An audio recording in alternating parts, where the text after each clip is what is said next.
The Power of Thought. Henry Thomas Hamblin. Introduction. You are the architect of your own life, you can make it or break it. You are building with the power of your thoughts, but are you building well? The power of thought, as Emerson says, is a spiritual power. It is the greatest power which man has at his disposal. The world today is in its present state, simply as a result of the collective thought of all mankind. Every nation is in its present state of peace and prosperity, or of poverty, murder and anarchy, simply as a result of its thinking as a nation. And each individual is what he is, and his life is what it is, and his circumstances are what they are, simply as a result of his thoughts. What a man thinks, that is what he becomes. What a man thinks, is the mainspring of all his actions. What a man thinks, attracts to him his circumstances and his environment. What a man thinks, determines what kind of friends and companions will gather around him. What a man thinks, decides whether he will be happy or unhappy, successful or unsuccessful, healthy or unhealthy, prosperous or poor, hated or loved. What a man thinks, builds his character or sinks it. What a man thinks, can defeat fate or strengthen it, can align him with his glorious destiny, or make him an outcast and a wanderer, in deserted places. In fact, the power of thought has no limits, because it is a spiritual power of intense potency. It is the power that distinguishes man from the brute, it is the power by which he can ascend to God, it is the power that can make the unsuccessful, triumphant in the battle of life. It is the power that can make possible the highest achievement. It is the power by which difficulties can be overcome the disadvantages of birth and sonship, and beautify life, and inspire and invigorate it, with the powers that God has given. By thought, man blesses or curses himself. By him, he brings into his life success or failure, health or sickness, happiness or unhappiness, poverty or prosperity. It is all in your mind, and in the character of your thought. Whatever there is in your life or mine, of disharmony, lack, disease or unhappiness, is the result of our disharmonious thinking. We live in an ordered universe, but we do not react harmoniously to our environment, we are not in correspondence with the hidden law and order that surrounds us. It is not necessary for the universe to alter, what is necessary is that we change ourselves. Within ourselves is the cause of disorder in our own individual world, for each one lives in a small world of his own creation. So the disorder and the problems that afflict us, or the lack that restricts our life, can never be overcome except by a change of mind, of habit of thought and mental attitude. In the following pages, an attempt is made to show how the reader can, by changing his thoughts and mental attitude, reverse the lever, and come into harmony with the divine idea. In doing so, his life will blossom like a rose, he will be led in peace, the mountains and the hills will rejoice at his passing, and all the trees of the field will clap their hands. Chapter 1. The Thought, Cause of Action. There is the conscious mind, and there is the subconscious mind.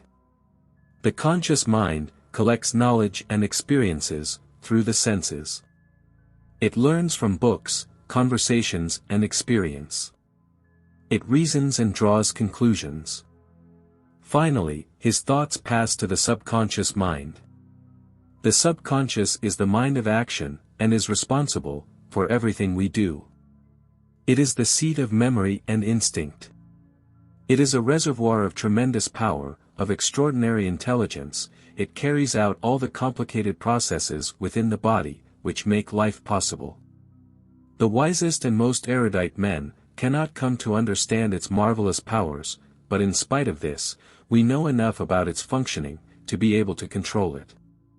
And by controlling it, we control our actions, and by controlling our actions, we shape our life, and overcome what is called destiny. The subconscious mind, although so wonderfully intelligent and possessing extraordinary powers, acts entirely by suggestion.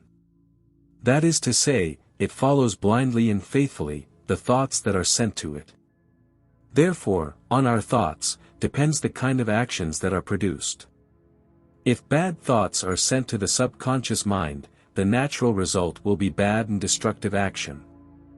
If one has thoughts of weakness and failure, then inevitably, weak actions will be produced, leading to failure. On the other hand, if you have good thoughts, you will produce good constructive actions.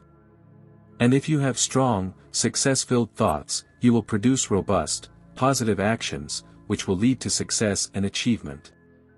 It is impossible to have bad thoughts, and perform good actions. Many have tried. They have said, "I will be outwardly respectable and blameless in life, though I will secretly think this thought, embrace it in my bosom because it is pleasant. But I will not let it go any further, because I know that wrongdoing leads to shipwreck and disaster. That's why I will deceive even my best friends. Outwardly I will be all that I should be, but in my thoughts I will be evil. Mine will be a double life, to outsiders I will be one thing, and in my thought world something different. Thus I will be able to enjoy the evil in my thoughts, and escape its sorrows." Such a person does not count on the power and fidelity of the subconscious mind. Every bad thought that it entertains and gloats, acts as a powerful suggestion to this giant patient. Until at last he can stand it no longer, and bursts into life, in the form of a course of evil action, which is an exact replica of the thoughts that have been entertained. This explains why, so often, people who have always been exemplary in their conduct, suddenly go wrong and sink into ruin. They are simply reaping the harvest of their thoughts. While this is true, in the case of most of those who indulge in secret evil thoughts, there are those who, for lack of courage or opportunity, do not burst, or cannot burst, into evil action. With their evil thoughts, they arouse certain emotions, which cannot be satisfied and which, therefore, have to be repressed. The effect of repression is either a chronic disease, which no medical skill can cure, or an organic disease which is beyond the art of man to cure. The reader must not imagine, however, that all who suffer in this way, have been guilty of evil thoughts. But the practice is certainly one of the ways by which some people can, and do, literally destroy themselves. This example is given merely as an illustration of the effect of bad thinking, and most people have seen evidence of it, among their friends and relatives. Most of my readers will, no doubt, be above this kind of thought, but the same law acts with every kind of thought, which is sent to the subconscious mind. There are two kinds of thought, namely, constructive and destructive, sometimes called positive and negative.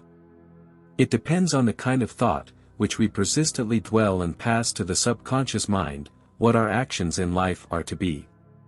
If we allow our mind dwell on destructive, negative thoughts, and this, unfortunately, is often the case, as it does not require any effort, then destructive and negative action will be the inevitable result. On the other hand, if we have positive or constructive thoughts, and for this, effort is required, just as effort is required to climb a hill, then constructive action occurs, as a natural result. Thus, a man who indulges in hatred, and meditates on his grievances, will be induced to think of murder.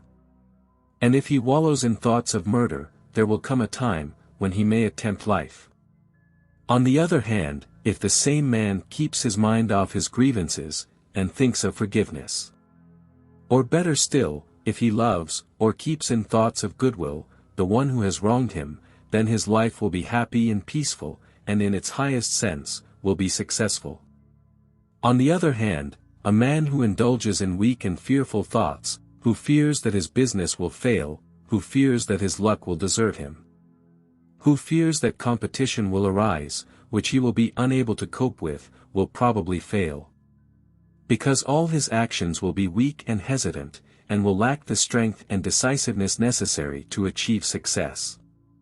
On the other hand, if he banishes every weak negative thought, every thought of possible failure, and constantly reinforces his mind with affirmations of success, in other words, sends strong suggestions of success to his subconscious mind, then that man will succeed in life, because his actions will be strong and decisive.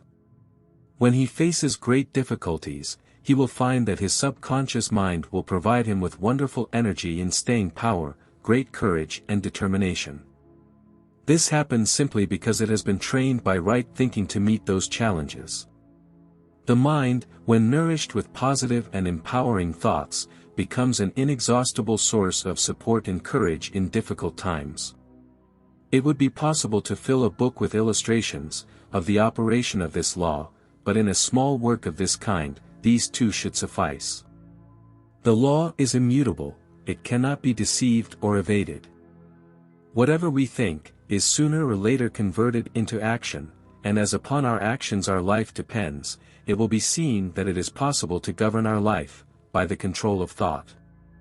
For by controlling our thoughts, we govern our actions, by governing our actions, we shape our life and our circumstances, thus shaping our destiny. Life is not a matter of chance or luck, it is not something beyond our control, it is largely the result or effect of our thoughts. Therefore, by controlling our thoughts, and this, thank God, can be done, we can govern and direct our lives, to an almost unbelievable extent. As conscious thinking beings, created, according to the Bible, in the likeness and image of God, that is, a microcosm of the macrocosm, we possess one of the greatest powers in the universe, and this power is thought. The way we use this marvelous power will determine the course of our life. The machinist sends his engine backwards or forwards, although it is the same power, which is used in each case. In the same way, the thinking man can build or destroy himself, through the good or bad use, the potent power of thought. It depends on how he uses this power, whether for good or evil, whether his life is successful, healthy, happy, or harmonious, or whether it lacks definite achievement, true success and happiness. Whatsoever a man soweth, that shall he also reap. Chapter 2. Victims of Ignorance. We do not believe that there are many, who deliberately have negative thoughts. Most people have good intentions, and want to do good and be good. But, however, most of us think bad, more or less, and this is due, we firmly believe, to ignorance. Since it is generally not known that negative thoughts are highly destructive, we indulge in them ignorantly, thinking that they do no harm. In reality, thoughts of impurity, anger, revenge, hatred, resentment, envy, thoughts of grievance, thoughts of sorrow, loss, and affliction. Thoughts of fear, failure, weakness, hardship, disease, decay, mortality and death are all highly destructive. They are destructive to health, to happiness, to circumstances, and to life in all its aspects. They destroy the nervous system, paralyze effort, sap the will, lead to wrong decisions. It will be admitted that this is a matter of paramount importance, and yet neither children nor the general public are instructed in these vital matters. Because of this almost universal ignorance, most of us continue to indulge in negative thinking, to our great detriment.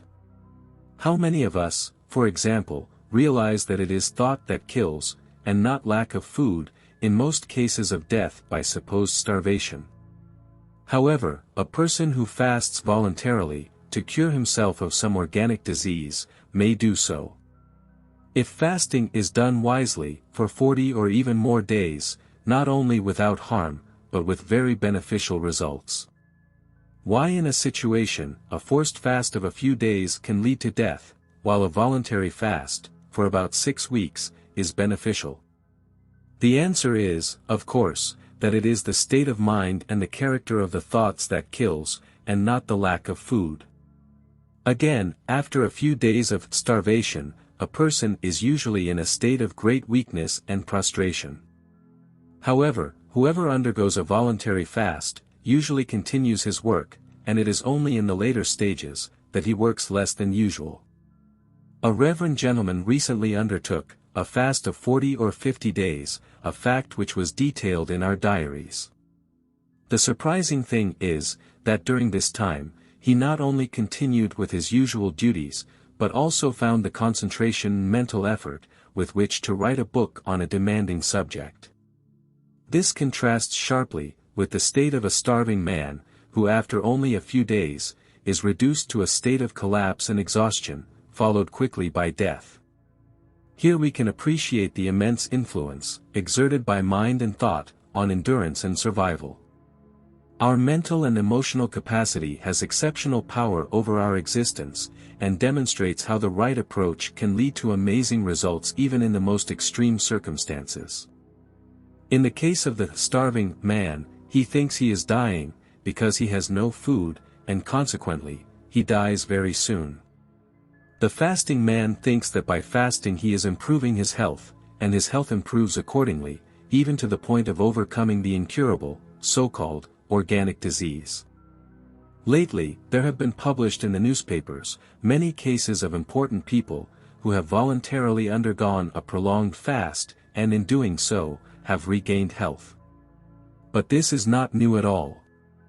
As far as I know, this method of healing was fairly well known in certain circles, a quarter of a century or more ago, although its mental aspect does not seem to have been appreciated at its true value. There is no reason why a starving man, if he were well fed at first, could not live as long as a fasting man. And he would, if he could only control his thoughts, and think in the same way as a fasting man thinks. But in the first place, he would have to be convinced that fasting is beneficial to health, and this would not be easy, because ignorance and prejudice die hard. Moreover, as man is prone to look to the future with anxiety, he would probably be consumed with worry. For he would fear that he would not be able to obtain food, after his compulsory fasting had passed the beneficial stage or limit. But the fact is that it is not the absence of food that kills a hungry man, but his state of mind. It is his thoughts of fear that kill him, just as it is the thoughts and expectation of healing that keep the fasting man alive, preserving his strength and capacity for work. It should not be inferred from these few remarks that I am in favor of promiscuous fasting, for an ill-considered fast can cause much harm. In some cases, fasting is beneficial, although it should be done under experienced supervision. There is also much ignorance on another point, which is the possibility of controlling thought. It is generally not known that our thoughts can be controlled and regulated, in the same way that a London policeman controls and regulates traffic. He raises his hand and, instantly, the traffic behind him stops, allowing vehicles on a cross street to pass. Undesirable and destructive thoughts can be stopped, while other thoughts, of a desirable and constructive nature, can be encouraged. People say, "You can't help having these thoughts, can you?" They take for granted that one cannot control one's thoughts. They do not realize that it is possible to deliberately change the subject, as far as one's thoughts are concerned, in the same way that one changes the subject of conversation. We all change the subject of conversation, if we find it unpleasant, but how many of us change the subject of our thoughts, in the same deliberate way, by exercising our will? However, it can be done, almost as easily, if only we do it, instead of thinking and saying that it cannot be done. Not only is it possible to change the subject of our thoughts, but it is also possible to refrain from thinking altogether. Both are achievements of the highest possible value, and can only be acquired through practice and training. But even the weakest of us can acquire them, if we are quietly persistent. We need not be intelligent, nor have great gifts, nor be out of the ordinary. And in fact, we may be far below average in mental gifts, willpower and intellectual endowments. However, if we are quietly persistent, over time, we can learn to overcome our thoughts. And when we become masters of our thoughts, we become masters of ourselves, and when we become masters of ourselves, we become masters of life itself. Not by opposing the discipline of their experiences, but by dealing with them in the best possible way, keeping a calm and steady mind, a calm and an unwavering spirit. Chapter 3. Victims of Suggestion. We are all victims, to a greater or lesser extent, of suggestion. Strong-minded and unscrupulous persons deliberately influence others by means of suggestion, in order to take advantage of them. A lawyer in a court of law says to a witness, "I suggest to you." And then follows a suggestion, which may be both false and unfair, but which may so overwhelm or confuse a witness, as to destroy the value of his testimony. Thus it is that a strong mind overpowers a weaker one, by force of will and suggestion. The hypnotist suggests to his victim, that a piece of cold metal applied to his naked back, is a red-hot iron, and immediately the flesh burns, and blisters. Much like what would happen, if the metal were really red-hot. Or he may suggest to his victim, that a glass of kerosene is a glass of lemonade, and he, the victim, will drink it, evidently enjoying it, and thinking it is lemonade. And thus, in this and many other ways, the hypnotist demonstrates how powerful suggestion is. In one of Dr. Schofield's books, possibly this very one, the story is told of two well-known physicians, which, as a demonstration of the influence of suggestion, beckoned a man into a restaurant, and then told him that he was seriously ill, and that he should rest in bed. The man, knowing their reputation and high standing as physicians, believed them, went home, went to bed, and died. It is fair and charitable, to suppose that none of the doctors expected more, than a slight illness as a result, of what would seem a foolish and reprehensible action. Every day we are told in the newspaper, to take so-and-so's pills. We may ignore the suggestion for years, but, sooner or later, we may find ourselves taking the pills, or advising someone else to do so.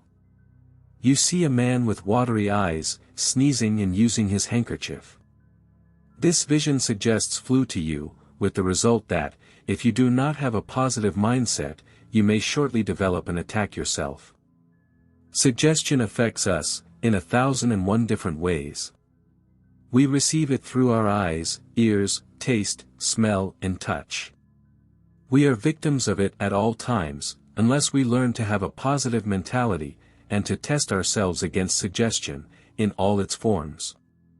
There is no room for me, other than to mention other ways, by which we are unconsciously affected and influenced by suggestion.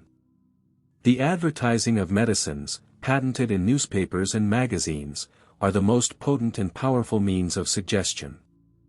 We have already mentioned the effect of being told day after day, in our newspaper and by means of billboards, to take a certain brand of pills. But modern ideas of advertising, of useless and harmful drugs, leave these advertising methods far behind, in terms of suggestive force and value.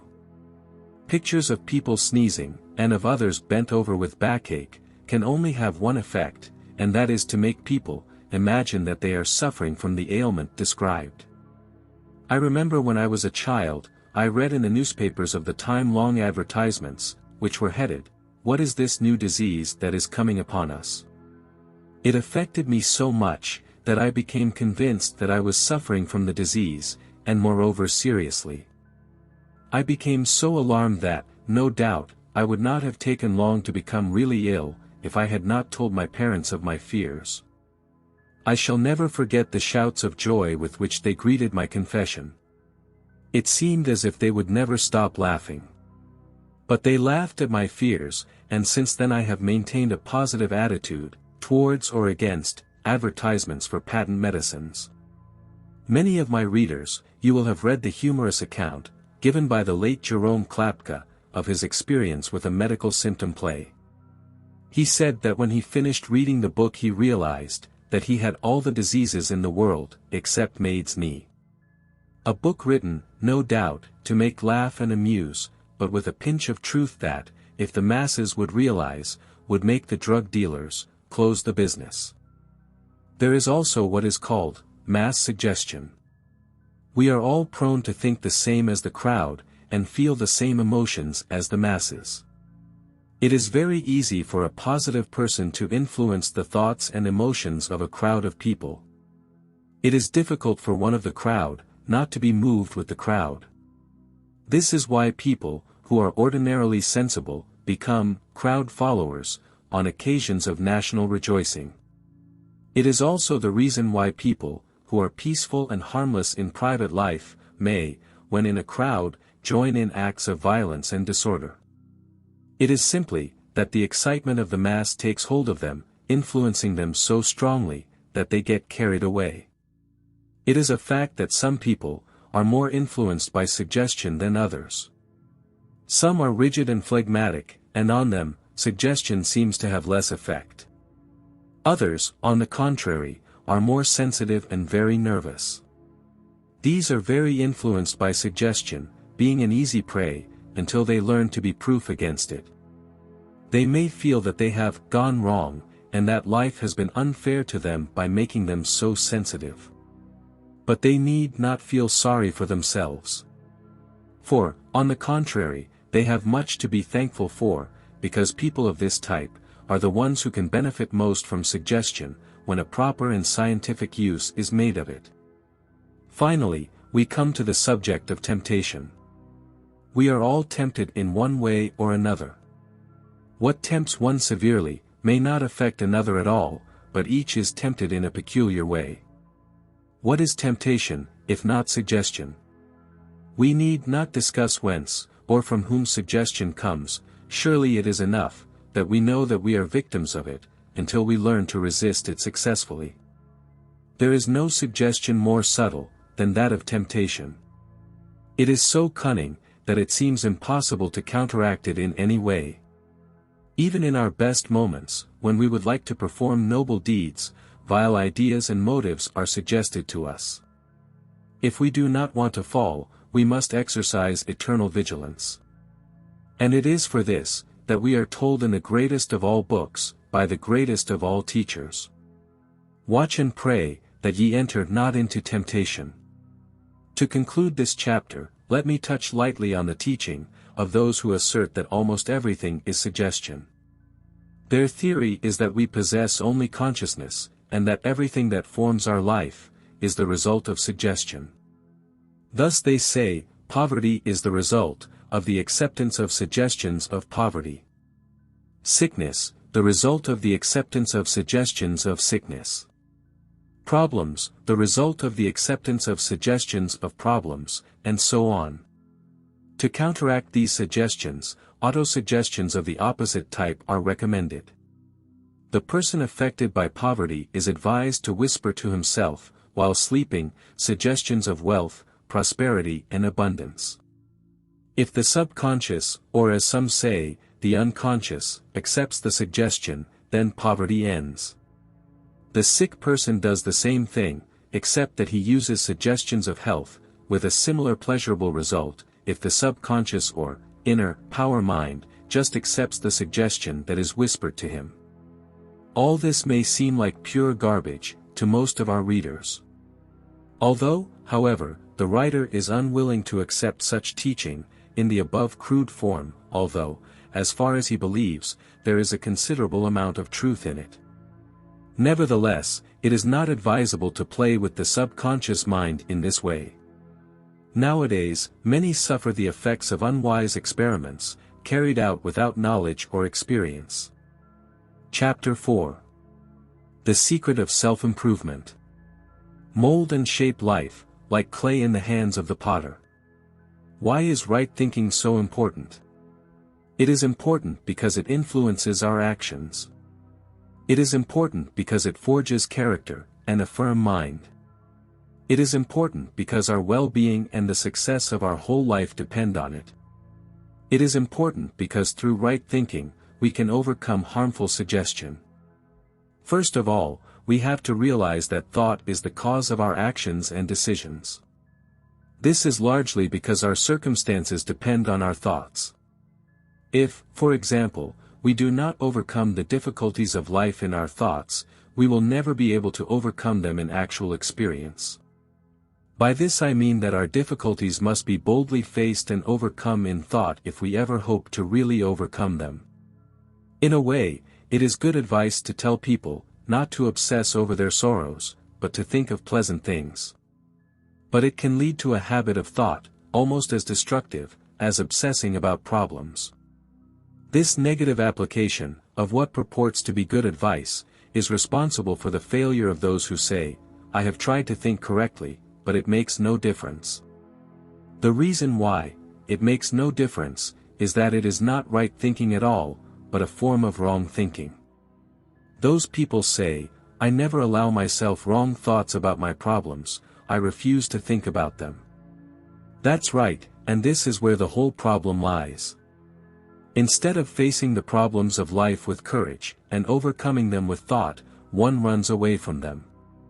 As soon as the mind meets with an unpleasant thought, with the thought of a nagging duty to be performed, or of a crisis to be faced, or of a difficulty to be overcome, the mind shuns it, and passes on to something more pleasant. He who says, I never think of my troubles, and runs away from unpleasant thoughts of this kind, finds that he can never overcome real difficulties, when they arise in his life. And in fact, his so-called right thinking prevents him from making decisions, and dealing firmly and sensibly with his difficulties. We must first overcome in our thoughts, if we ever want to overcome in actual experience.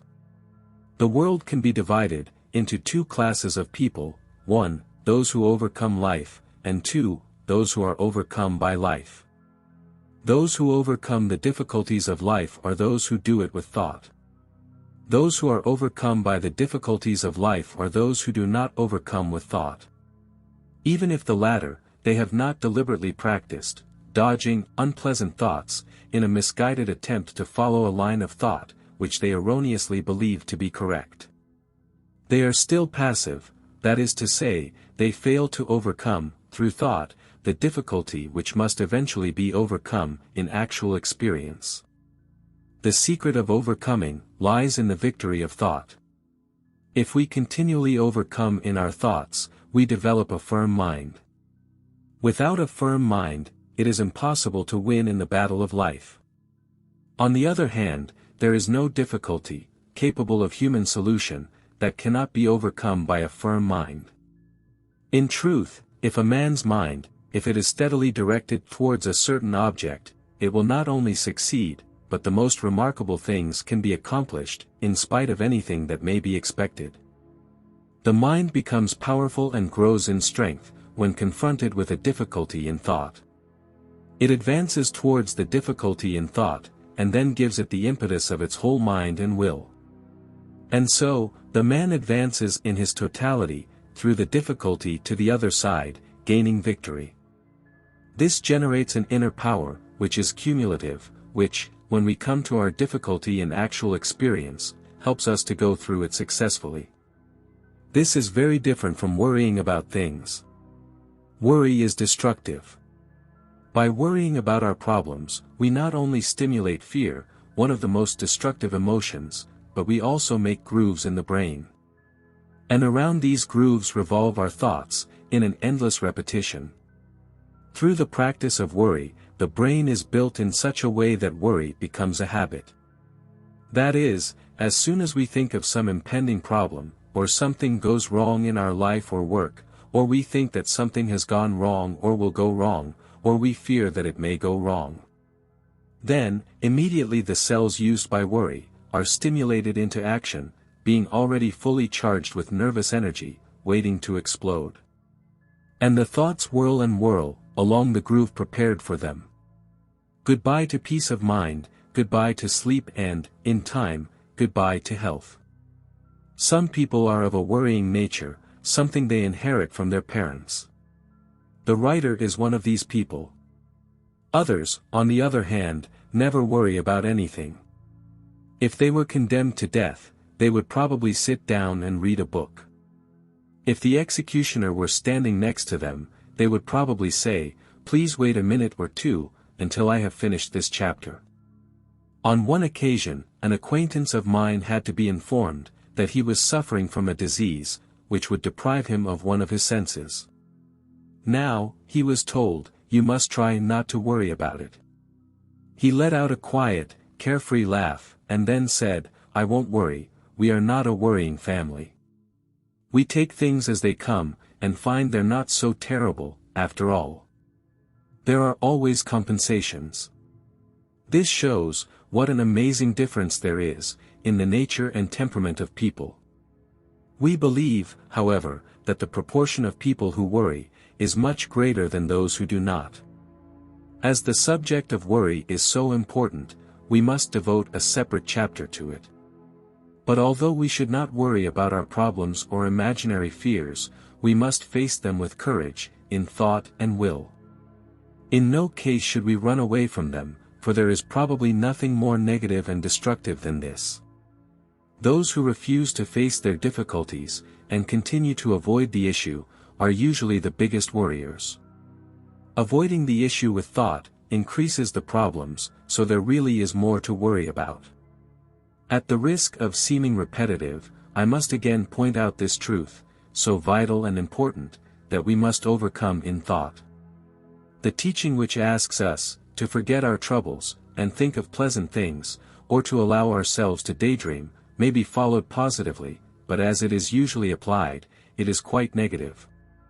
When applied negatively, it weakens the will, robs one of initiative, and destroys one's power to decide and act. Instead of avoiding the issue, when the thought of the impending problem or difficulty arises in consciousness, we should face it with courage, affirming our ability to overcome it and emerge victorious. If every time this thought arises, we face it with an affirmation of power, overcoming and victory, then, when the time comes to face the difficulty in real life, we will discover that we have a great strength to overcome it and emerge triumphant. We will find ourselves with a firm mind, and a reserve of power that will surprise us. Facing thoughts of failure, difficulty or fear in this way has an effect on the subconscious mind. It receives a definite direction, and realizes what is expected of it. As a faithful servant, it does not fail us. These affirmations can be of various kinds, and must necessarily vary according to the type of person who uses them. For one, no affirmation that is not biblical and devotional in character can be helpful. For another, an affirmation of a religious type would not be helpful, but a more psychological form might be satisfactory. Each must choose the form that is most appealing to him or her. One who begins with a psychological form of affirmation may eventually adopt a religious or devotional one. The form that appeals to one in the present moment is the right one in the present moment. When therefore, the religiously minded person encounters a thought of difficulty, trial or fear, he can meet it boldly, with the opposite thought or affirmation. I can do all things in Christ who strengthens me, and therefore, I will go through this difficulty with the power of Christ, which I can use now and always. At the same time he can imagine himself, going through his difficulty with a push, being carried by invisible powers. In time, he forms the mental habit of facing all difficulties and fears mentally, with a victorious push. Instead of running away from them with thought, one meets them, naturally and habitually, with a feeling of victorious thrust. One who does this becomes very strong, firm, persevering, persistent, and big in character. Another type may not be able to use the religious form of affirmation, but may use something similar, though in a different form. He may confront the thought of trouble or fear by simply repeating the words, success, victory, overcoming. At the same time, imagining himself, triumphantly going through his problem or difficulty, sustained and strengthened by powers he does not understand, but which spring from within him. By cultivating this mental habit, life changes enormously, simply because the character is improved outside of all knowledge. Instead of being overwhelmed by the difficulties of life, the student overcomes them. When he has achieved this victory, he finds new fields to conquer, new and beautiful vistas, which open before him. He discovers that he can mold and shape his character, and by this means, mold and shape his life. Some people think in the form of mental images. The nature of their life and the character of their circumstances depend on the character of their mental images. Therefore, if they are of problems, failures, etc., they should be invested in their opposite. They should be reversed into their positive opposite. Some people are naturally given to negative mental images. When they think of the quarter, they imagine themselves unable to pay the rent, and the terrible consequences, such as forced sale, foreclosure, and so on. When they think of business, if they are landlords, they see a picture of bankruptcy, and of themselves in court, being questioned by the receiver. If they belong to the employed classes, they picture themselves out of work, homeless, one of the thousands seeking employment in vain, and suffering all the ills and discomforts, which such a situation entails. If they see an accident, they picture themselves as victims, mangled on the roadside. If they see or read about a hospital, they see themselves as inmates, undergoing a dreaded operation, or saying goodbye to their weeping relatives, as they pass on to a less terrible world. Unfortunately, allowing such mental images to occupy the mind can bring about the very conditions they fear and visualize. For this reason, it is of the utmost importance that all such negative mental images be reversed into their positive opposites. In this way, not only are the harmful effects of such negative images avoided, but the opposite states are made possible in one's own experience. If instead of these mental images of failure, poverty, disaster, accident, illness and death, they are transmuted into images of success, prosperity, health, protection against danger and a happy old age, then, these desirable states tend to manifest in life, instead of the undesirable ones, which might otherwise have appeared.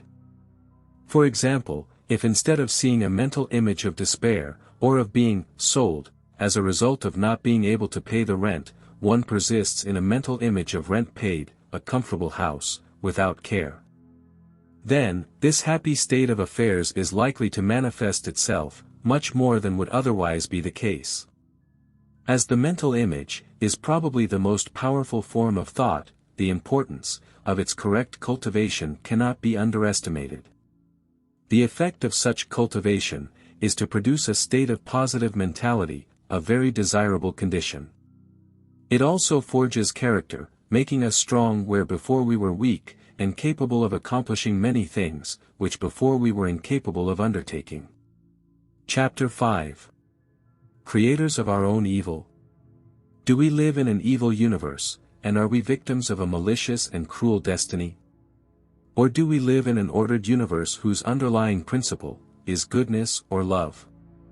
We cannot help but think that most of us inwardly believe that the former is true, and not the latter. That is why we harbor subconscious fears, that is why we are pessimistic, even though outwardly it may seem otherwise. Who can measure the terrible effects caused by this inner pessimism? As I have said elsewhere, belief in evil tends to produce evil. Belief in failure tends to produce failure, belief in disease tends to produce disease, and so on. What is needed is a change of belief, after which, a change of thought automatically follows. The fact is that we live in an ordered universe, although we ourselves are not. We are not in correspondence with our true environment. Our true environment is an ordered and perfect universe. The hidden law of life is love or cooperation. Reinheimer, the biologist, teaches that in all nature, both in plants and animals, health and progress follow, when this law of cooperation is obeyed, and that disease and disorder follow its violation. That is, when predatory or parasitic practices are followed, instead of those of service and cooperation. First we have to believe that we live in an ordered universe, and that life is based on love. We also have to believe and recognize that the cause of our own evil, or disorder in our lives, is to be found in ourselves. The truth of the whole matter is that we are not in harmony with life, and we are not living in obedience to its fundamental law. Harmony, peace, true success and a carefree life are only possible to the extent that we are in correspondence with life, with the ordered universe in which we live. To the extent that we work in accordance with the law of life and the universe which is love, or cooperative help. There will come a time, as the prophet Isaiah tells us, when this law will be unequivocally observed. When the lion will eat the same food as the ox, and when they shall not hurt nor destroy in all my holy mountain. For the earth shall be full of the knowledge of the Lord, as the waters cover the sea. This ideal state may be far away, but we, who know the truth, can put it into practice here and now. In doing so, we cannot fail to bring into our lives an indescribable harmony and peace. We can thank heaven every day for living in an ordered universe. We can pray every day to be in correspondence with it. We can think and act every day in accordance with its underlying principle or law of cooperation and useful service.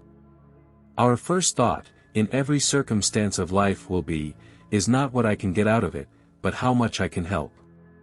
This, of course, is foolishness by worldly standards, but it is really the highest wisdom, and leads to the attainment of a life of true harmony, contentment and peace. Once upon a time there was a wise man, who lived in a small town, and to whom many came, seeking advice and information. One day, a newcomer to the city, went to the wise man, and said to him, "What kind of people are those who live here?" The sage responded by asking, "What kind of people were in the city from which you come?" The newcomer replied, "Oh, they were miserable, unfriendly, mean, rude and very difficult to deal with."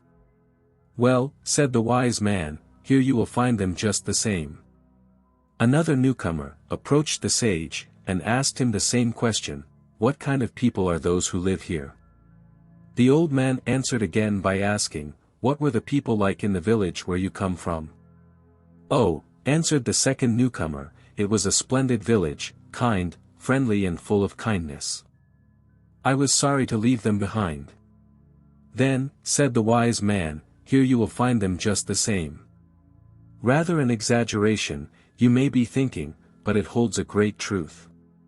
Our individual world, for each of us lives in a little world of our own, is a reflection of our mental life. We populate it with hatred and discord, or with love and harmony, according to our thoughts. Our life is full of evil, insofar as we do not harmonize with the divine order, which is the only reality. Life is essentially good, although it may contain many disappointments, and many blows. Many of them, however, are of our own creation. Do we not reap, in maturity and old age, the fruits of the mistakes or sins of our youth? Life is good, though it is character-building. If we harmonize with it, willingly enduring its disciplines, we avoid many misfortunes and problems. In other words, we stop creating our own evil. Chapter 6. Correct Thought and Attitude, the Basis of Success and Prosperity. Those who succeed possess a certain type of mind. It is certain that they have ambition, vision and motive force, capacity for work and a strong will. They never stint in their efforts and, moreover, take advantage of every opportunity that comes their way. But their main cause of success is their way of thinking. They think in terms of success and achievement, abundance and prosperity. Life tends, over time, to express the type of thinking in which you habitually think. If we constantly think in terms of success and prosperity, then, sooner or later, we express these things, to a greater or lesser degree in our life. That is, according to our ability, we achieve the greatest possible success in our case. Not all of us can be at the top of the tree, but each one can ascend to the best position, for which our particular genius fits us. Except in the case of those peculiar people, who believe they can do anything and everything, while they can do nothing properly, we can all achieve far more, than we could ever believe possible. There are hidden abilities in us, which are unimaginable. Our capabilities seem to increase, as our responsibilities increase. Life demands greater achievements from us, and lo and behold, power and ability appear, in a surprising way to ourselves, and probably even more so to our friends. I have conversed, by the way, with a great number of unsuccessful people. By unsuccessful people, I mean those who, though hardworking and eager to get ahead, always sink to the bottom, no matter how much they are helped, and in spite of the splendid opportunities offered to them. In all of them, I have found the same kind of mental habit.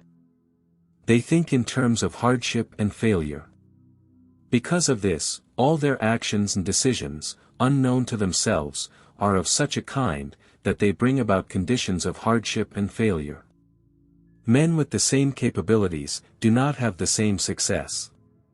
One may appear fortunate, while the other may appear very unfortunate, but I am convinced that the cause of the difference lies in the mind. One has a fixed idea of success and achievement, which acts as a center around which his thoughts revolve, both conscious and subconscious. While the other has a fixed idea or fear of failure, around which his thoughts continually revolve.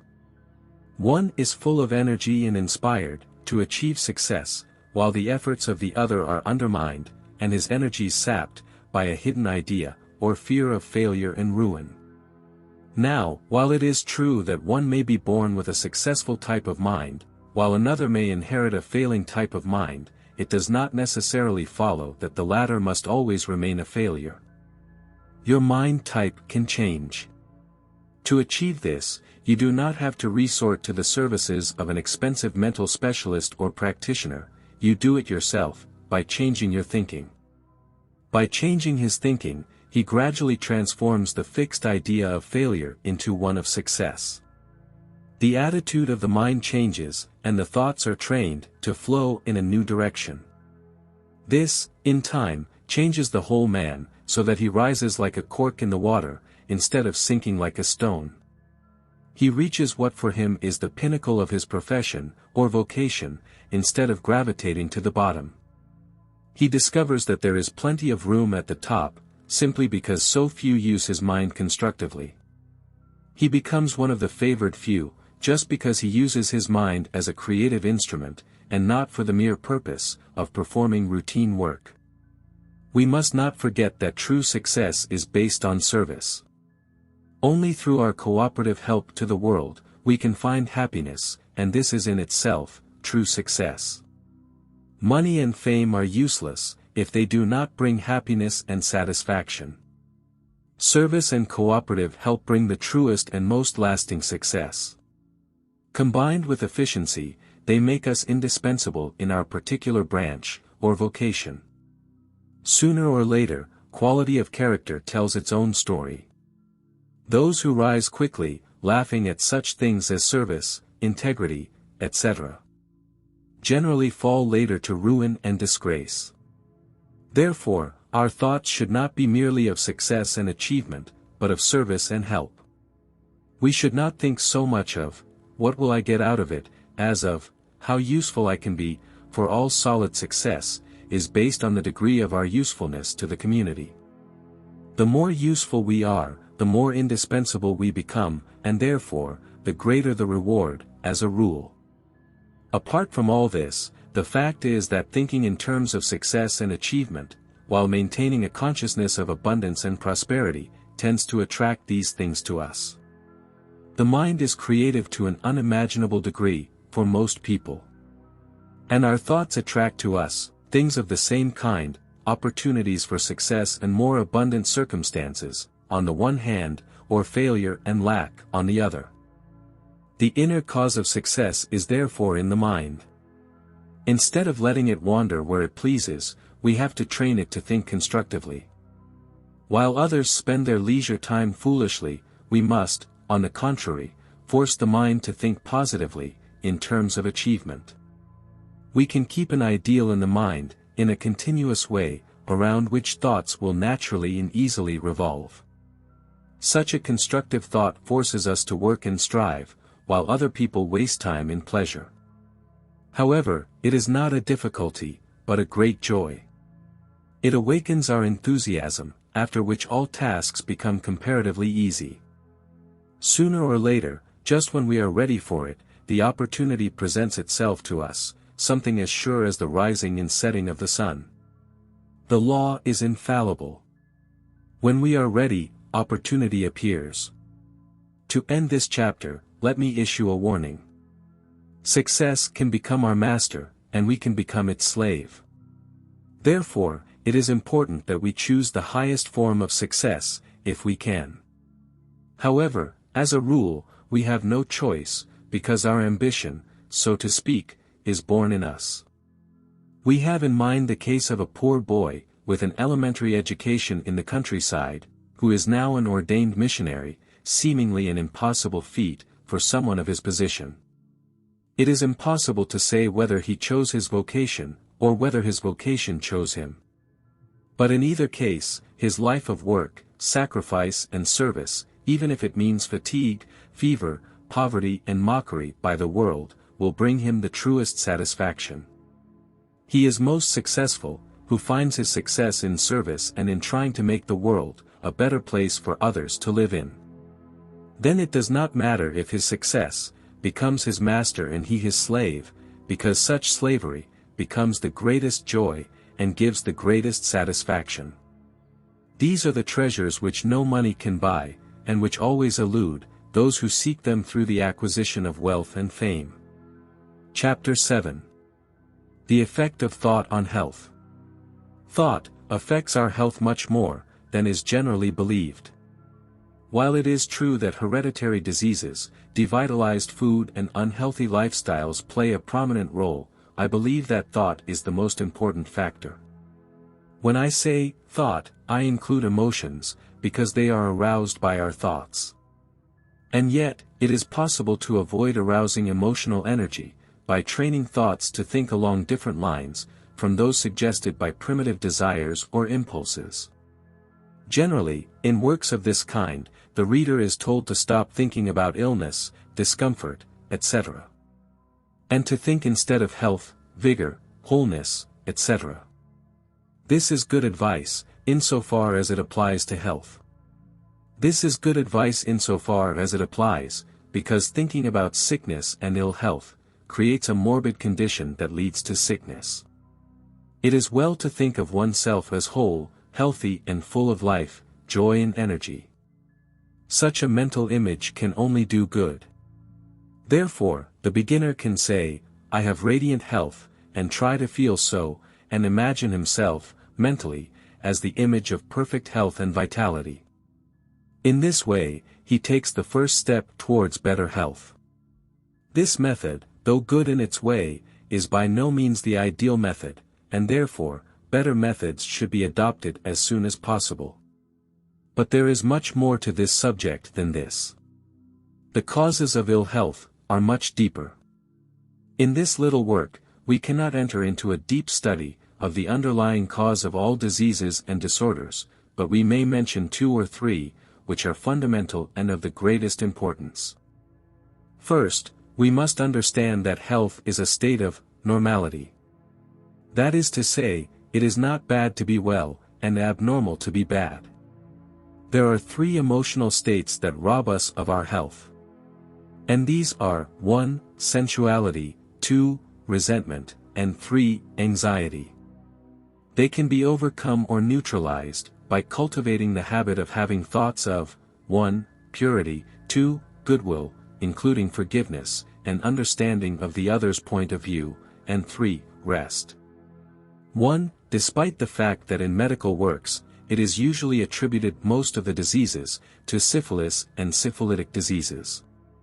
Our opinion is that one of the fundamental causes of ill health, and even of the disease itself, lies in the impurity of thought, and indulgence in sensual thoughts, kind and the like. The evils of sensual conduct are bad enough, but we believe that the harmful effects of indulging in sensual or amorous thoughts are equally serious and far-reaching. The evil, from a health point of view, as distinct from the purely moral, is that such thoughts arouse desire, and this, in turn, generates emotional energy. This energy has to be repressed, and this is probably the cause of many bodily disorders. Now, to repress or to qualify all natural desires as something perverse and impure, is not the best way to face the difficulty. The only perfect way is to think above or beyond these things. We must reason with ourselves, pointing out that there is really nothing in sensuality, that it is the greatest possible fraud. And that as far as the higher love of the sexes is concerned, if it cannot be a fraud, then beyond it there are more important things. Every young man knows that it is much better to get up early, either to do some work, or to go to bathe, than to lie in bed thinking about sensual things. Would it not also be better for an old maid to get up early and devote herself to gardening, or to any hobby that interests her, rather than to lie in bed, thinking of a pure love that can never be hers. The same applies to our thoughts. The limits of our mind must be extended, we must think above and beyond, from the things of sense and emotion, no matter how good, in their highest form, they may be, to the larger and more spacious things that are possible. Is it not better to think of snow-capped mountains, of feats of heroism, of lives of self-sacrifice, of the great universe, of eternal truths, of God's great plan for man? In our journey of discovery, through time and space, rather than in things that arouse sexual emotion, mere amorous feelings or desperate longing? Well, yes, and 1,000 times, not only from the moral, intellectual and spiritual point of view, but also from the point of view of health. Instead of repressing thoughts of sexual origin, we must think above them, and beyond them. In doing so, we transmute vital forces into higher intellectual and spiritual powers. Instead of repressing or wasting life force, and our emotional nervous energy, we use it in higher service. Thus we become not only healthier and stronger, but nobler and greater, both in mind and character. We also become capable of greater endurance, and of much higher attainments. 2. Thoughts of goodwill and forgiveness are curative and preventive of ill health. Hatred, vexation, grudges, prejudice, thoughts of poison and revenge are destructive of health, as are anger, passion, and similar feelings. In place of these, it is possible to cultivate thoughts of goodwill, forgiveness, mercy, non-resistance to wrong done to us. All of these generate healthy currents. They also help to ward off illness and ill health, simply because they bring us into harmony with the underlying motive of life. Undoubtedly, most of us are well past the stage of hatred. It is true that we do not want to hate or hurt anyone, but have we given up all our petty grudges and resentments? Probably not. We may have forgotten them, but they are still buried, smoldering in the caverns of the mind, causing disharmony, which translates into disease, or outward disorder. 3. We do not believe that any physician would disagree with us when we state that care, tension, worry, grief, anxiety and similar mental states are the underlying cause, or at least the contributing cause, of many serious ailments. Many serious ailments appear after a period of tension, anxiety and suspense. Even diseases, due mainly to alcoholic and other excesses, are precipitated by worry or mental shock. In spite of the excesses of the patients, no disease can attack them, until they meet with a loss, disappointment, or some anxiety or worry. Then they fall off immediately. But those who do not commit excesses, are also affected, in spite of their sobriety in moderation. The worry and grief, the suspense and anxiety caused by a wayward child, the grief and emotional upset, which are experienced by a betrayed and abandoned wife. Or the long and continuous financial worries, of a businessman in difficulties, all these wear out the nervous system, sap the strength, and open the system to disease. It is not pretended that what we call thought science, or right thinking, enables us to avoid all the troubles of life, although many of them are of our own making. And in any case, we still have to reap to some extent, the fruit of wrong sowings of the past, but it does allow us to face them, in such a way, that we prevent them from harming us. And this is a great advantage. Two people can meet, with the same type and amount of problems. One takes it badly, and as a result, becomes very sick, as well as unhappy, sour and moody. Meanwhile, the other comes out of the problem unscathed, and actually improves and refines his character. The most important part of our work is to teach people how to cope with life, to emerge triumphant from all their experiences. Most physicians appreciate this part of our work because they know that if a patient relaxes and maintains a positive attitude in difficult times, he or she will recover quickly and avoid illness. Consequently, right thinking acts as a disease preventative in multiple aspects, and also as a healer, by bringing our minds to a state of rest and peace. Fundamentally, the cause of all disorder lies in separation from the divine order. If we could all become perfect, and be completely aligned with the divine, then we would not experience suffering and problems. The cause of our suffering is that we are not in harmony or correspondence with the perfect inner divine order. God does not punish us, we punish ourselves, or rather, our evil punishes us. Evil is its own punishment. Being separated from the divine order explains everything. The prodigal son was not punished by his father, he punished himself, separating himself from the parental home, and wandering in a distant country. When he returned he was forgiven, and all was harmony and joy. Put in modern language, we have to return from our life of separation, in thought, desire, emotions and affections, to the center of all life, order and harmony, and unite ourselves to it. This means that, in the first place, we must possess the desire to do so, and secondly, that we must bring all our thoughts, in consonance with the divine innermost. Of course, such a thing would be impossible, were it not for the fact that he who aspires, receives help from heaven itself. All the powers of darkness rise up to prevent it, if they can, but there is one who has trodden this path before us, who was tempted in the same way, and who, nevertheless, won a great victory. Not I, but Christ, said St. Paul, and this is the secret of success in thought control. Chapter 8. The Power of Attraction of Thought. There are two old proverbs, which are well known and often quoted, but whose profound psychological significance is perhaps not fully appreciated. One is, "Birds of a feather flock together," and the other is, "You can tell a man's character by the company he keeps." The source of this attraction is, to a large extent, in the thought of a man.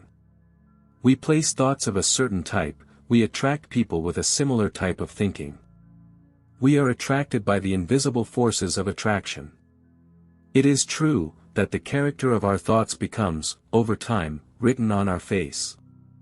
So that everyone can see, whether we are pure or dirty, strong or weak, loving or hard, noble or vile.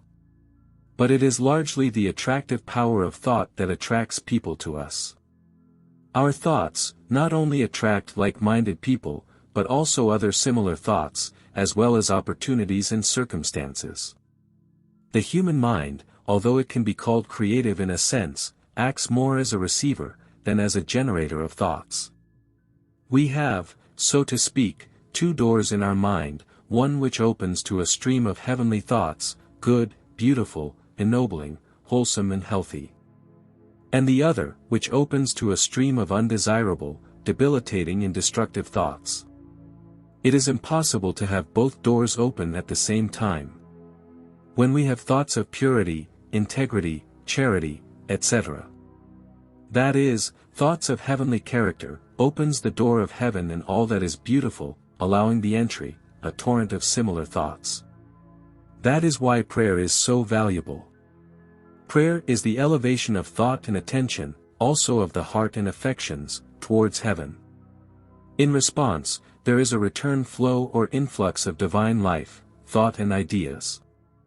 He who perseveres in this practice becomes, over time, a person so transformed by this divine influx that he acquires a heavenly mentality. Then, the other door, which leads to all that is undesirable, always remains closed. During the transitional stage, that door that leads to evil thoughts, can partially open, and give rise to what we know as temptations. If we try to close the door, and fight against the forces, thoughts or suggestions of evil, we find that it opens even more. The only way to deal with the situation effectively, is to raise the thoughts, attention, mind and heart, towards the good and heavenly reality. When our attention is fixed in this way on reality or heaven, God or Christ, then the other door closes again. The only reason for it to open suddenly, is that our attention on the good and pure, weakens at times. The influx of the divine, however, continually strengthens and changes us, so that it becomes more and more possible to keep our thoughts on a heavenly plane.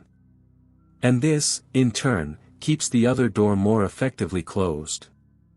The negative aspect of all this is that if we allow the door of weak or bad thinking to open, the door of divine good closes. Heaven, despite all its good intentions and desires, cannot help us if we allow our thoughts and attention to be occupied by lower things. This is how we see the value of faith here. If we raise our hearts and our thoughts above our problems, then we open the door to heaven. So an influx of new life, power and goodness flows into us, enabling us to overcome. However, as soon as we look down, ruminating on our problems, the door to heaven closes, while the other door opens, allowing a stream of destructive thoughts to enter and weaken us. In this way, by refusing to dwell on our problems and difficulties, and looking with faith to heaven, and thinking of divine perfection or reality, we are liberated in a twofold way. First, the spiritual source of problems is closed, and second, we open ourselves to receive a constant stream of heavenly influences.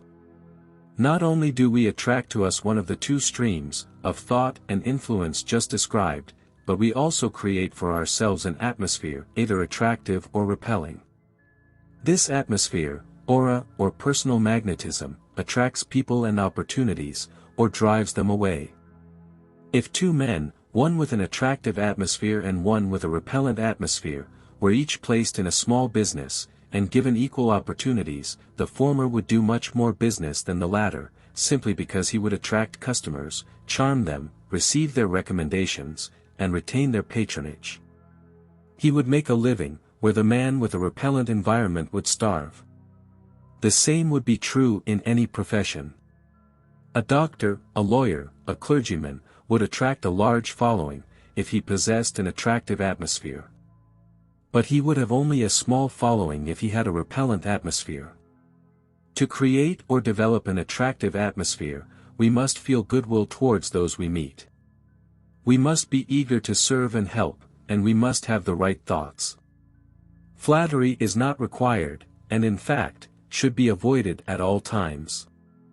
The important thing to remember is that, regardless of our vocation or position, we are like a magnet, which draws others to us, through goodwill and inner kindness. And not out of obligation, or against their will. We should also keep in mind, that we attract others to us, not to serve our own selfish ends, but to bless them, help them and make them happy. Once upon a time, there was an undertaker, who was so likable, that he did more funerals than any of his competitors. His sympathy attracted people because it was real. If it had been faked, it would never have rung true, and he would have been shunned as a charlatan and hypocrite. He had no desire to do business with his sympathy, he would have hated the idea, but he simply could not help being sympathetic, because he had a great heart of love, open to all who were in trouble. Therefore, we must attract people, simply to bless. If it makes us prosperous, we cannot help it, our aim should be to bless and serve. Now some readers will say, that the teaching of this chapter is quite impossible.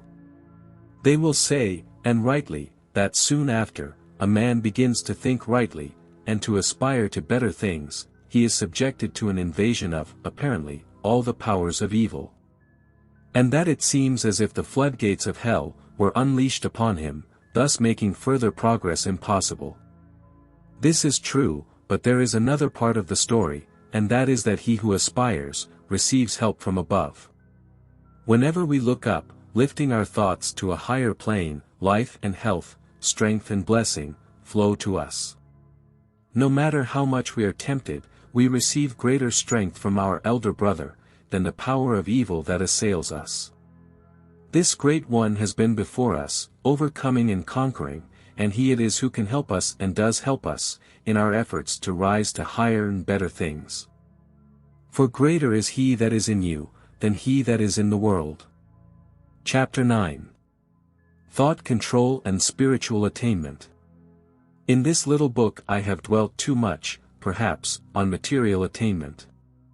But the main reason for doing so, has been that it is our duty, to serve our day and our generation, and to be as great and useful in service as it is possible for us to be. I do not advocate selfish success. Our ambition should be, not how much I can get, but how much I can give, in service and doing things for the world. Therefore, the success and achievement that I advocate need not be about earning money or position. For it can mean giving one's life in missionary service, or other forms of self-denial and devotion to others. But no matter what our vocation in life is, power and thought control are of great importance. A young man can become a missionary, in spite of opposition and discouragement, simply because his mind is steady, and his thoughts are directed toward the goal of his ambition.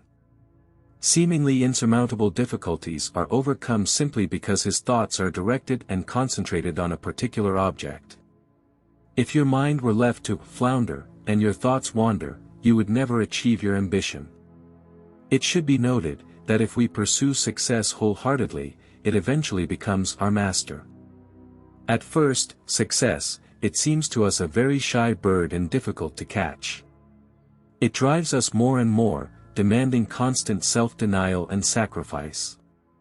Until finally, we find ourselves committed to a life full of responsibilities and relative importance, from which we cannot withdraw or desert without losing our dignity.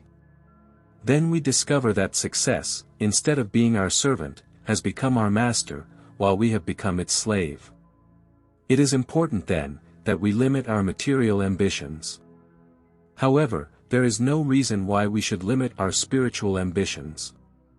Because we are successful in our search for God, only joy awaits us when we discover that success has become our slave and we have become its master. It is not generally recognized that it is not possible to achieve a great degree of spiritual attainment without thought control, the result of thought training. Brother Lawrence is an outstanding example of this. He is the great exponent of the practice of the presence of God. This humble servant of God, who worked daily among pots and pans, in the kitchen and at the sink of a monastery. He discovered that by training his thoughts to always flow toward his Lord, he became aware of his presence at all times. Brother Lawrence made a revealing observation: he felt more aware of the divine presence while scrubbing greasy pots and pans than when he was in his cell, engaged in devotional exercises. His understanding became clearer at that moment. This humble and ignorant brother became a saint, although he was not called so, and a teacher of many, simply by directing his thoughts to God and persevering, despite his tendency to wander. We can truly pray if we have some control over our thoughts. We direct our attention to God, and this forms a ladder by which our thoughts and affections ascend to God. Thought control is, in reality, fixing the attention on a certain object and keeping it there. As long as our attention is fixed on God, our thoughts will ascend the ladder thus constructed. Those whose faculties, of attention and thought control, are so weak as to be almost entirely lacking, should repeat the prayers. This is not as good as praying oneself, but it is a beginning and a step, in the right direction. Whoever says, or repeats his prayers, night and morning, possesses a connecting link between himself and heaven, which is lacking in others, who never make such an attempt. But to really pray, directing one's attention and thoughts towards God, is a very different thing. It is something much greater, it is a spiritual exercise of the highest order.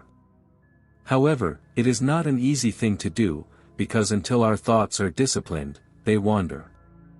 The concerns of life, or its ambitions, attract our thoughts, so that soon we find ourselves thinking of material things, instead of spiritual things. Of course, our thoughts must be brought back again and again, until a habit is established, which makes true prayer possible. There are many degrees of true prayer. There is the prayer of supplication, there is the prayer of praise and thanksgiving, there is the prayer of meditation, there is contemplation. The last two are very advanced. They are only possible when an almost perfect degree of thought control has been developed. However, mastery of thought is not only necessary during times of prayer, for the attainment and development of spiritual faculties and powers. We need it equally during the day, when we deal with the dross and mire of things. We too can share in the experience of Brother Lawrence, who found that his work, which he disliked in the ordinary way, became pleasant, thanks to the divine presence. Tasks that were previously difficult and beyond his strength, he was able to accomplish once he learned to let the Lord help him with his presence. By frequently turning our thoughts and aspirations to the divine innermost, we become greatly helped and strengthened. And with time, even our work, which we may dislike in itself, is transformed and becomes pleasant, through a realization of the fact that it is a service of love to our fellow men. We become aware of a new companionship.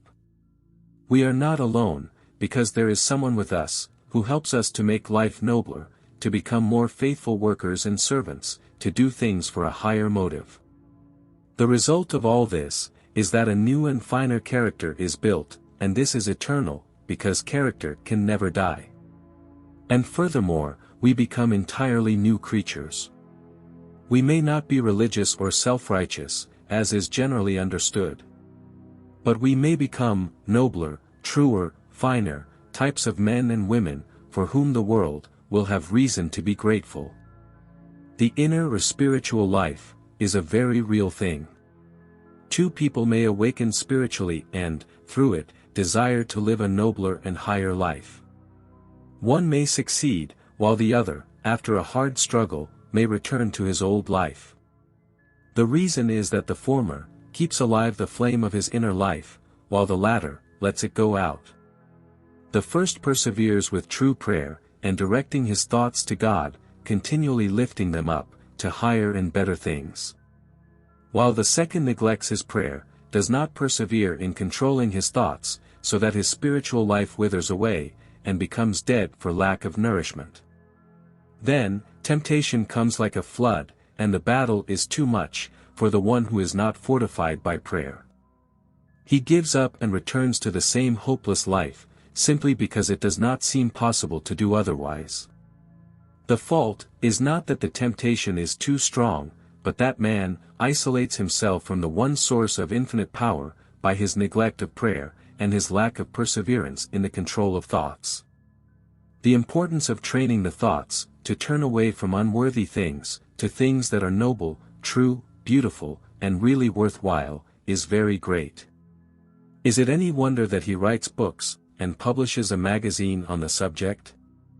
Chapter 10. Overcoming Fear. Fear is probably the cause of more misfortunes in life than we imagine. Those who absolutely lack fear seem to be protected in a special way. It is well known that a dog does not attack those who have no fear.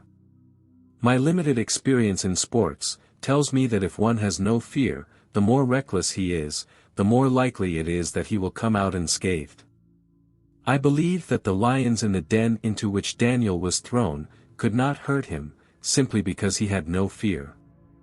It was only necessary that the Lord completely removed his fear, so that Daniel was perfectly safe. Proof of this is the experience of the missionaries. When they have faced mobs of armed cannibals, thirsty for their blood, fear has been completely removed. Advancing unarmed into what seemed certain death was as easy as encountering a flock of lambs, or attending a prayer meeting. In no case were the missionaries harmed. But the total absence of fear is not only a protection against mishaps in dangerous sports, nor against ferocious animals and murderous men. It is also a protection against infection and contagion. Napoleon visited the sick with pest, to show others that the disease could not affect, who did not fear it. I once knew a man who used to visit smallpox and plague hospitals, but never contracted either disease. And all, despite the fact that he used to kneel and pray, next to the beds of patients, inhaling microbes by the millions. His only safeguard was his thinking. He refused to admit that microbes could harm him. In other words, he trusted in God, and therefore, he had no fear. He demonstrated the absolute truth of Psalm 91. Thus we see that, in a sense, it is not the microbes, which make us prey to epidemic diseases, but a thought of fear, is the decisive factor. Two people are exposed to the same infection. One gets the disease, the other is not affected. Why? It can be said that the one who escapes, is more robust and resistant, but this is not always the case, as often the strong are captured, and the weak are abandoned. It may be said, moreover, that the one that escapes possesses a greater power of endurance. So it is, but is not this largely due to the mind? He who has a more positive mind, it is he who is immune. Granted then, the necessity and desirability of the absence of fear, how do we overcome our hereditary defect? Most of us, we harbor some kind of fear, because even if we are not afraid of anything, we may have other fears, lurking in the hidden caverns of our mind. We may be physically courageous and yet fear for our business, our profession or our job. The bleak specter of unemployment, bankruptcy, failure, may haunt us day and night. On the other hand, we may not fear these things, but we fear disease, infection, contagion, drafts, etc. So that each new epidemic fills us with apprehension and fear. How do you overcome these fears? Just in the same way you calm the fears of a small child who wakes up at night and is afraid of the dark. First you would tell him, there is nothing to be afraid of. Next, you could reason with him, showing him that the room is the same, when it is dark as when it is lighted, and that the things he fears, are merely in his own mind. If this is not enough, then say to him, I will stay with you, and hold your hand so that you will know that all is well, and that there is nothing to fear. Feeling your presence beside him, and being completely sure of your power and willingness to protect him, he soon falls peacefully asleep. Now we have to treat ourselves in the same way. We are very complex creatures and we can talk, discuss and reason, with ourselves. We proceed in exactly the same way, as we do with our small child. First of all, we say to ourselves, there is nothing in the whole universe that can make me afraid. This is not a mere empty boast, it is an affirmation of the truth. We do not mean by this that we ourselves are so strong that we can face and overcome all the powers of evil.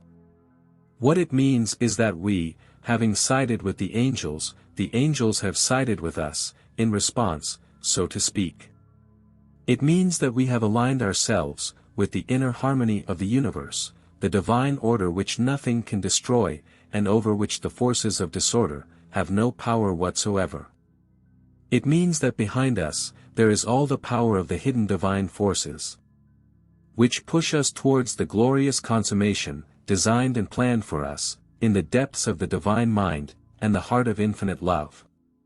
Therefore, we can use the words of Edward Carpenter, all divine forces, hasten to supply my eternal joy. By doing this we can feel and realize, that it is just as we claim. That there are indeed divine forces behind us, pushing us towards a fuller and richer life, and lifting us to higher and better things. If you find these affirmations or invocations too advanced, lofty or fantastic for you, you can easily choose words of your own that are effective in your case. But follow the same process. It is better to use the negative first, and then the positive. But, like our imaginary little son, who was afraid of the dark, we may feel the need for something else.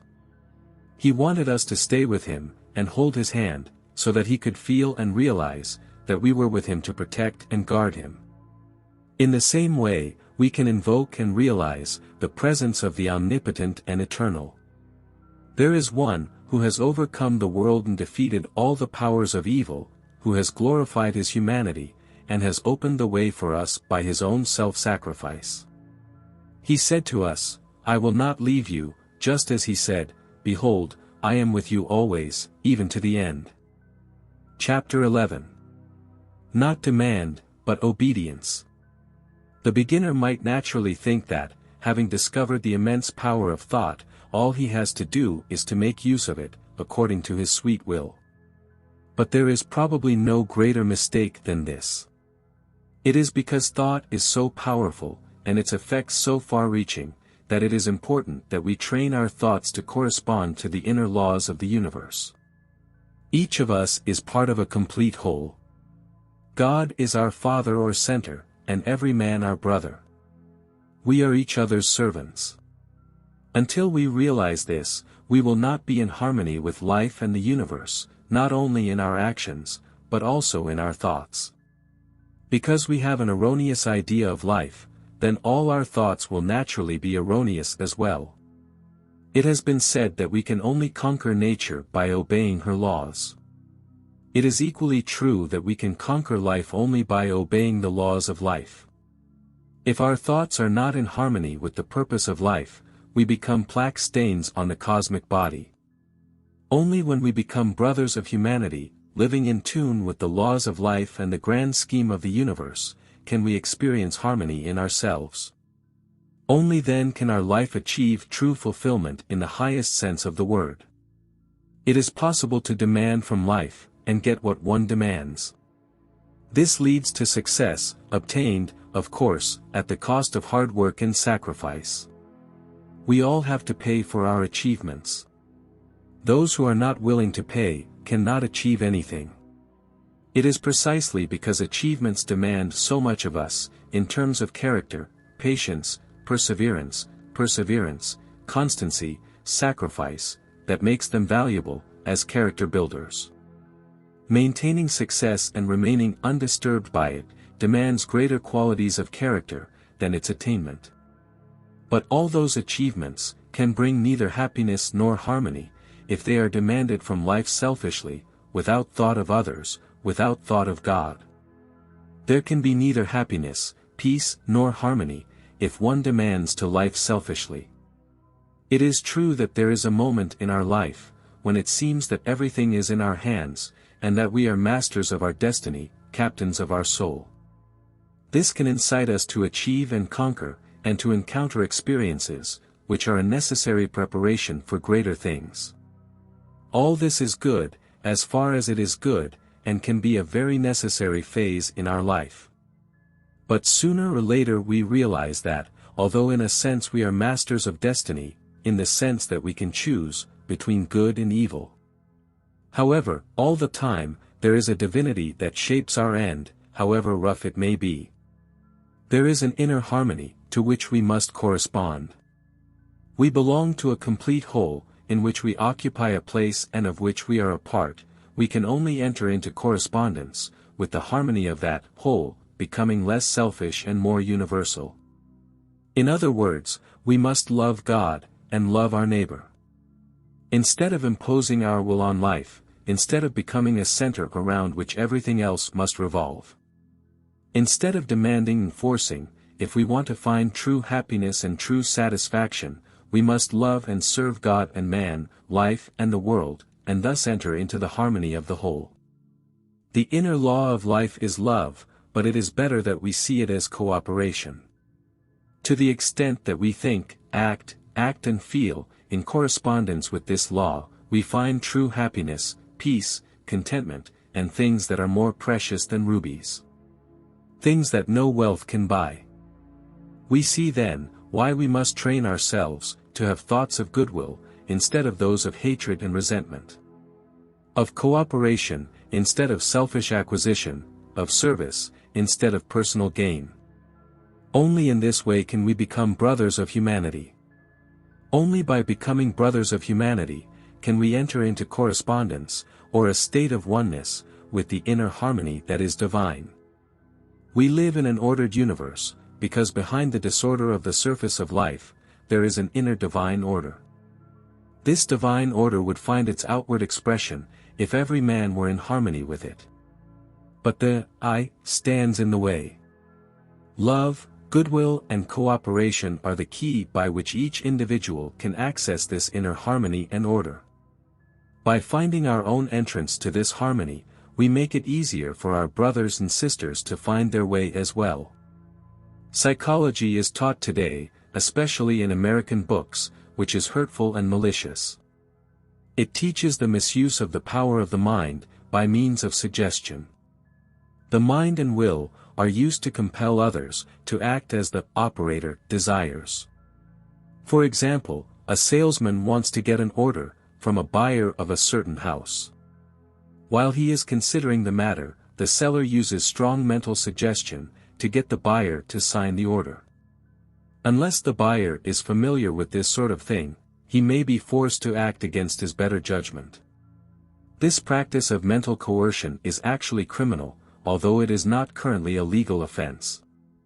It is practiced in various ways, but the one who suffers most is the one who practices the method, and not its victims.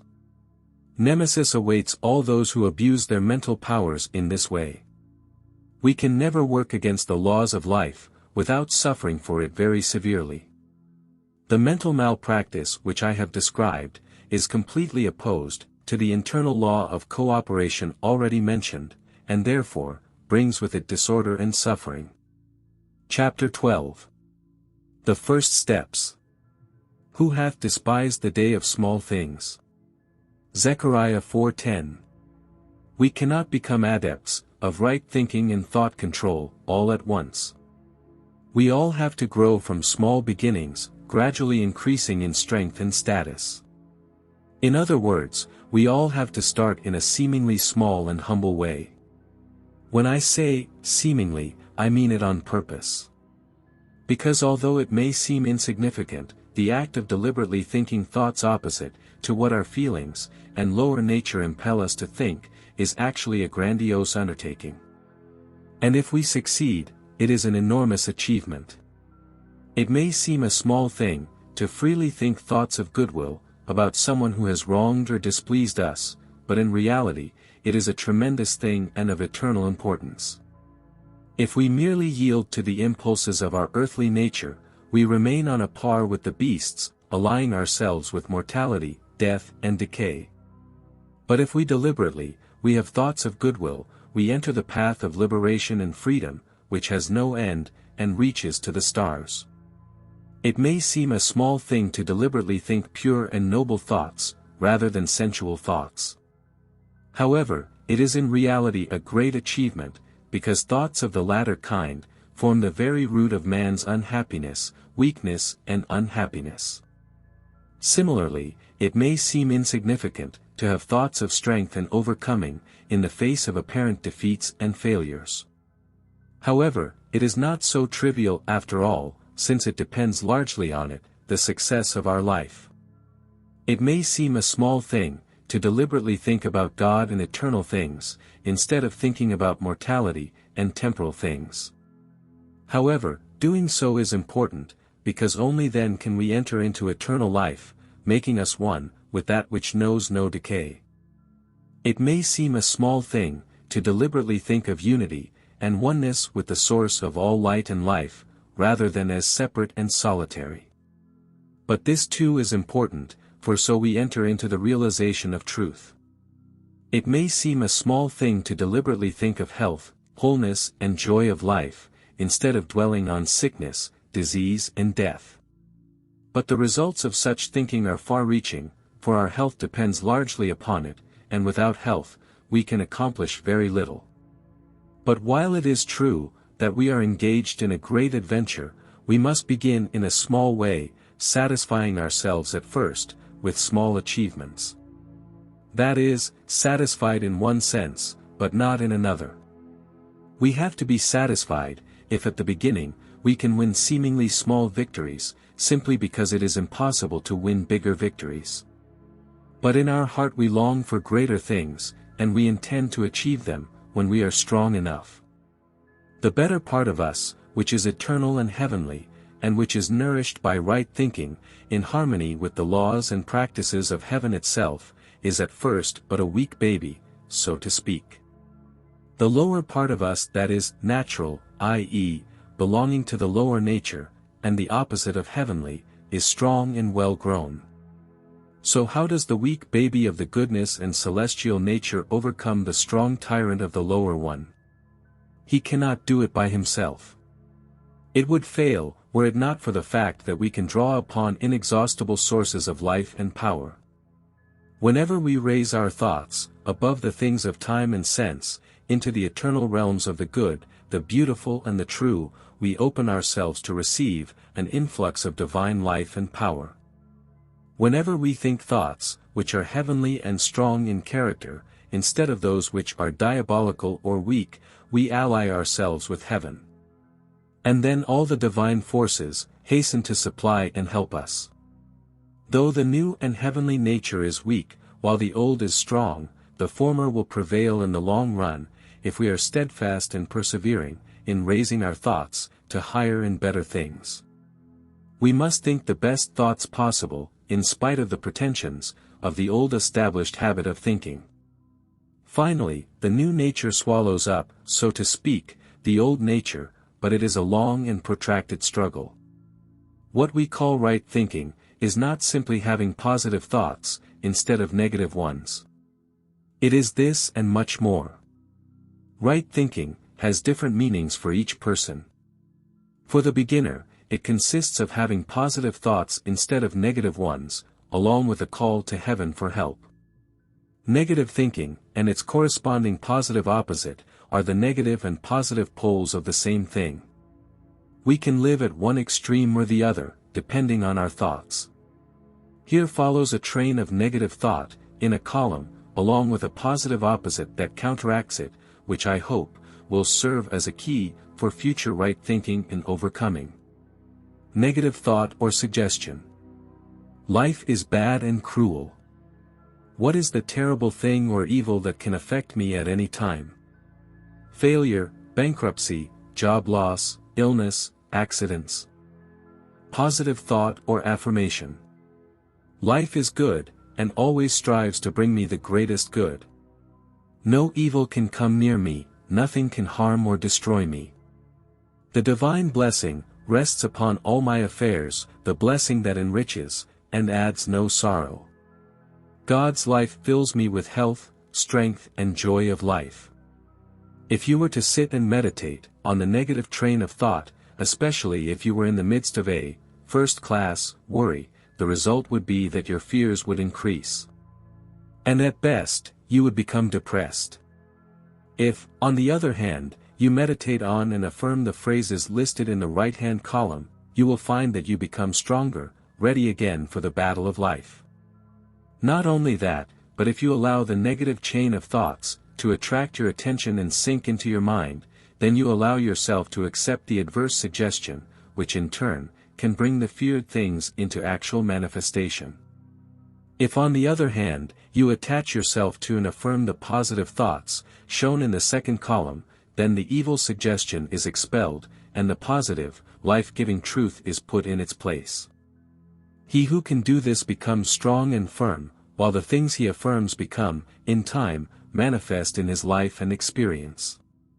Every day, one should regularly devote some time to meditate in silence, last thing at night, or early in the morning, on the positive thoughts mentioned above, and on others like them. But during the day it is equally necessary to drive away adverse suggestion, and in this case, it should be done quickly. Meditation would be too long to use in the midst of the hustle and bustle of daily life. What is needed is a brief affirmation, which will strike the evil suggestion on the head, and replace it by a positive statement, of absolute truth.